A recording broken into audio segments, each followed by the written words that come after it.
नमस्कार, आदाब, मैं ऐश्वर्या से स्वागत है आप सभी का सियासत टीवी के साउथ इंडिया एक्सप्रेस में। अब देखते हैं मुख्य समाचार। तेलंगाना के पूर्व मंत्री टी हरीश राव ने आज कांग्रेस सरकार पर आरोप लगाया कि वो मेदक और कमारेड्डी जिलों में भारी बारिश से निपटने के लिए पूरी तरह से तैयार नहीं है, जिसकी वजह से फसलें बर्बाद हो रही हैं और लोगों की जान गई है। मेदक में बारिश प्रभावित इलाकों का निरीक्षण करने के बाद पत्रकारों से बात करते हुए हरीश राव ने कहा है कि मुख्यमंत्री रेवंत रेड्डी को मौसम विभाग से पहले चेतावनी मिल गई थी, लेकिन उन्होंने अधिकारियों को सतर्क नहीं रखा। उन्होंने आरोप लगाया कि इसकी वजह से कृषि को व्यापक नुकसान हुआ और लोगों की जान भी गई है। हरीश राव ने मांग की कि सरकार मृतकों के परिवारों को 25-25 लाख रुपए की अनुग्रह राशि दे। इसके अलावा अभूतपूर्व बारिश में फसलें गंवाने वाले किसानों को 25,000 रुपए का मुआवजा दिया जाए। हैदराबाद से सांसद और एआईएमआईएम के नेता असदुद्दीन ओवैसी ने कहा है कि मारवाड़ी गो बैक अभियान को महत्व नहीं दिया जाना चाहिए। अभियान पर उनकी प्रतिक्रिया पूछे जाने पर उन्होंने कहा है कि मुझे बताया गया है कि सोशल मीडिया पर कुछ अभियान चल रहे हैं, इधर उधर से कुछ रिपोर्ट्स भी आ रही हैं, क्या इसे महत्व दिया जाना चाहिए? मुझे नहीं लगता है। सांसद ने आगे कहा है कि कुछ मुद्दे यहाँ वहाँ होंगे, अगर आप उसे उस स्तर तक बढ़ाना चाहते हैं तो ये एक अच्छा नहीं होगा। स्थानीय व्यापारी और कुछ संगठन विशेषकर दलित कार्यकर्ता राज्य में मारवाड़ी गो बैक अभियान का समर्थन कर रहे हैं। व्यापारियों का आरोप है कि मारवाड़ी व्यापारी मिलावटी सामान और नकली उत्पाद बेच रहे हैं, जिससे स्थानीय व्यापारियों को भारी नुकसान हो रहा है। केंद्रीय राज्य मंत्री बंडी संजय और माधवीलता समेत कई भाजपा नेता मारवाड़ी समुदाय के साथ खड़े हुए। गोशामहल के विधायक टी राजा सिंह भी शहर के मारवाड़ी समुदाय के समर्थन में आए। मारवाड़ी गो बैक अभियान के समर्थन में 22 अगस्त को तेलंगाना के कई जिलों में बंद रखा गया था। केंद्रीय गृह राज्य मंत्री बंडी संजय कुमार ने रक्षा मंत्री राजनाथ सिंह से तेलंगाना के कमारेड्डी और सिरसिल्ला जिलों में बाढ़ में फंसे लोगों को बचाने के लिए भारतीय वायुसेना का एक हेलीकॉप्टर भेजने का अनुरोध किया है। बंडी संजय ने कहा है कि उन्हें कमारेड्डी और सिरसिल्ला में बाढ़ की स्थिति के बारे में राजनाथ सिंह से फोन पर बात की है, जहाँ लगभग 30 लोग फंसे हुए हैं। बंडी संजय ने कहा है कि उन्होंने अनुरोध किया है कि बचाव के लिए वायुसेना का एक विशेष हेलीकॉप्टर तैनात किया जाए। बंडी ने कहा है कि रक्षा मंत्री ने तुरंत प्रतिक्रिया दी और हकीमपेट वायुसेना स्टेशन पर रक्षा अधिकारियों को हेलीकॉप्टर भेजने का निर्देश दिया है। बंडी संजय कुमार ने पहले राजौरी सिरसिल्ला जिले के गंभीरोपेट के पास ऊपरी मानेरू में बाढ़ के पानी में फंसे 5 लोगों में से एक से बात की थी। लगातार बारिश से शहर की सड़कें क्षतिग्रस्त हो गईं, जिससे हजारों गड्ढे हो गए हैं और यात्रियों को गंभीर असुविधा हो रही है। विनायक चतुर्थी के मद्देनजर जेएचएमसी ने युद्ध स्तर पर सड़कों की मरम्मत के लिए विशेष अभियान शुरू किया है। जेएचएमसी के मुख्य अभियंता रत्नाकर ने कहा है कि मानसून की शुरुआत के बाद से 13,000 से ज्यादा गड्ढे हो गए हैं, जिनमें से 10,000 से ज्यादा गड्ढे पहले ही भर चुके हैं। डमर और कंक्रीट के मिश्रण का उपयोग करके मरम्मत में तेजी लाने के लिए विभागीय टीमों को तैनात किया गया है। अधिकारियों ने कहा है कि त्योहारी सीजन के दौरान सुचारू यातायात प्रवाह सुनिश्चित करने के लिए बाकी गड्ढों को भी जल्दी भर दिया जाएगा। गोशामहल के विधायक टी राजा सिंह ने हैदराबाद के पुलिस आयुक्त सीवी आनंद से हिंदुओं की धार्मिक भावनाओं को ठेस पहुंचाने के लिए तेलंगाना मत्स्य महासंघ के अध्यक्ष मोट्टू साई कुमार के खिलाफ कार्रवाई शुरू करने का अनुरोध किया। मोट्टू साई कुमार ने हबीबनगर में गणेश प्रतिमा स्थापित की थी, जो तेलंगाना के मुख्यमंत्री रेवंत रेड्डी से मिलती जुलती है। राजा सिंह ने कहा है कि इस तरह की हरकतें त्योहार और भगवान गणेश का अपमान करती हैं। राजा सिंह ने कहा है कि पूरे सम्मान के साथ हम समझते हैं कि वो तेलंगाना के मुख्यमंत्री हैं, लेकिन वो हमारे लिए कोई देवता नहीं है। इस तरह की गलत बयानी हिंदू समुदाय की भावनाओं को आहत कर रही है। उन्होंने पुलिस से तत्काल कार्रवाई करने, इसे रोकने और धार्मिक आस्थाओं के प्रति सम्मान बनाए रखने तथा सद्भाव बनाए रखने के लिए पंडाल को हटाने की मांग की है।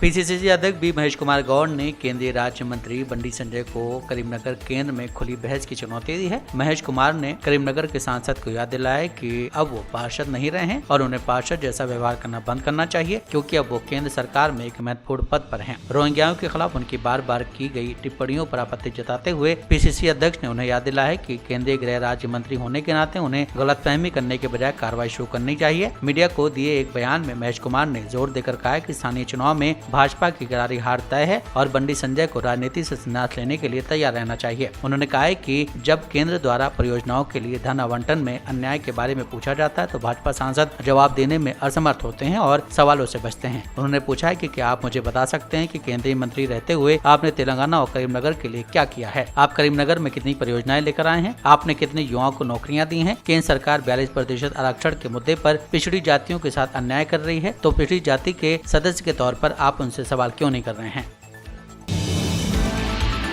तेलंगाना राज्य मौसम विभाग ने कई जिलों में गरज के साथ बारिश की चेतावनी जारी की है। लोगों को सतर्क और सावधान रहना चाहिए। जगतियाल और निजामाबाद में 62 से 87 किलोमीटर प्रति घंटे की तेज हवाओं के साथ भारी बारिश की संभावना है। हनुमनकोंडा, कामारेड्डी, करीमनगर, मेडचल, निर्मल, पेदापल्ली, राजन्ना, सिसिल्ला, संगारेड्डी, सिद्दीपेट और वारंगल में 41 से 61 किलोमीटर प्रति घंटे की रफ्तार वाली हवाओं के साथ मध्यम गरज के साथ बारिश हो सकती है। हैदराबाद, आदिलाबाद, खम्मम, महबूबाबाद, मुलुगु, नलगोंडा, रंगारेड्डी और आसपास के जिलों में 40 किलोमीटर प्रति घंटे से कम हवाओं के साथ हल्की बारिश होने की संभावना है। तेलंगाना के कामारेड्डी और मेदक जिलों में पिछले 24 घंटों में अभूतपूर्व बाढ़ आई है, जिससे 50 साल पुराने बारिश के रिकॉर्ड टूट गए हैं। 26 से 28 अगस्त तक राजमपेट मंडल के अरगोंडा स्टेशन पर 44 सेंटीमीटर बारिश दर्ज की गई है, जिससे पूरे क्षेत्र में बाढ़ की स्थिति गंभीर हो गई है। निर्मल, निजामाबाद और सिद्दीपेट सहित कुल 23 स्थानों पर 20 सेंटीमीटर से ज्यादा बारिश हुई है। आपातकालीन प्रतिक्रिया दल परिश्रम कर रहे हैं, जिसमें SDRF की 15 और NDRF की 5 टीमें मौजूद हैं। इसके अतिरिक्त हैदराबाद स्थित सेना की TASA इकाई के लगभग 100 कर्मी मेदक जिले में सहायता प्रदान कर रहे हैं। बिगनूर मंडल के राजमेश्वरपल्ली में पटरियां धंसने से रेलवे परिचालन बाधित हो गया है। कामारेड्डी शहर के सबसे ज्यादा प्रभावित इलाकों में हाउसिंग बोर्ड कॉलोनी और GR कॉलोनी शामिल हैं, जहां खाद्य सामग्री और जरूरी सामान वितरित किया जा रहा है। राष्ट्रीय स्तर पर NDA और इंडिया गठबंधन जैसे किसी भी राजनीतिक समूह का समर्थन न करने के अपने रुख को जारी रखते हुए BRS भारत के उपराष्ट्रपति पद के चुनाव में मतदान से दूर रह सकती है। सूत्रों के मुताबिक 9 सितंबर को होने वाले चुनाव में BRS तटस्थ रूप अपना सकती है। पार्टी नेताओं ने कहा कि नेतृत्व ने राष्ट्रीय दलों के नेतृत्व वाले किसी भी गठबंधन के साथ गठबंधन न करने का रुख अपनाया है और तेलंगाना के हितों को ध्यान में रखते हुए सरकार को मुद्दा आधारित समर्थन दिया है। AIMIM इंडिया गठबंधन के उम्मीदवार का समर्थन करेगी। उपराष्ट्रपति पद के पिछले चुनाव में BRS ने जगदीप धनखड़ के खिलाफ विपक्ष के साझा उम्मीदवार के रूप में कांग्रेस की मार्गरेट अलवा को समर्थन देने का वादा किया था। भाजपा नेता सैयद शहनवाज हुसैन ने कहा है कि राहुल गांधी की यात्रा विफल हो रही है, इसलिए उन्होंने कई राज्यों के मुख्यमंत्रियों को फोन करना शुरू कर दिया है। तेलंगाना के CM रेवंत रेड्डी और तमिलनाडु के CM MK स्टालिन ने बिहारियों को गाली दी थी। उन्हें फोन करके वो बिहार के लोगों को क्या संदेश देना चाहते हैं। जिस तरह की भाषा बोली जा रही है, जिस तरह की गालियाँ दी जा रही है, प्रधानमंत्री के लिए जिस तरह की अभद्र भाषा का इस्तेमाल किया जा रहा है, उसके लिए राहुल गांधी को माफी मांगनी चाहिए। राहुल गांधी की यात्रा फ्लॉप हो रही है, तो इसके लिए उन्होंने कई राज्य के मुख्यमंत्री को बुलाना शुरू किया है। राज्य के तेलंगाना के मुख्यमंत्री रेवंत रेड्डी आ जाए या स्टालिन आ जाए, इन दोनों ने तो बिहारियों को गाली दी थी। इनको बुला के बिहार के लोगों को क्या संदेश देना चाहते हैं। और राहुल गांधी जो इंडी अलायंस जो खत्म हो गया था, जो समाप्त हो गया था, उसके जो नेता हैं उनको यहाँ बुला के एक संदेश देना चाह रहे हैं। जैसे लोकसभा के चुनाव के वक्त में ये इकट्ठे हुए थे और फिर बिछड़े थे बारी बारी। अब बिहार के विधानसभा के चुनाव में भी ये इंडिया अलायंस के जो पुराने नेता हैं उनको बुलाकर बिहार के लोगों को चिढ़ाने का ही काम कर रहे हैं। और जिस तरह की भाषा बोली जा रही है, जिस तरह गाली गलौज की जा रही है, जिस तरह प्रधानमंत्री के लिए अभद्र भाषा का उपयोग किया गया है, राहुल गांधी को माफी मांगनी चाहिए। बिहार की जनता नरेंद्र मोदी से प्यार करती है और नरेंद्र मोदी का अपमान कहीं से भी स्वीकार बिहार की जनता नहीं करेगी। जिस तरह राहुल गांधी और उनके समर्थक और तेजस्वी यादव उनके समर्थक भाषा की मर्यादा का उल्लंघन कर रहे हैं, गाली गलौज पे आ गए हैं।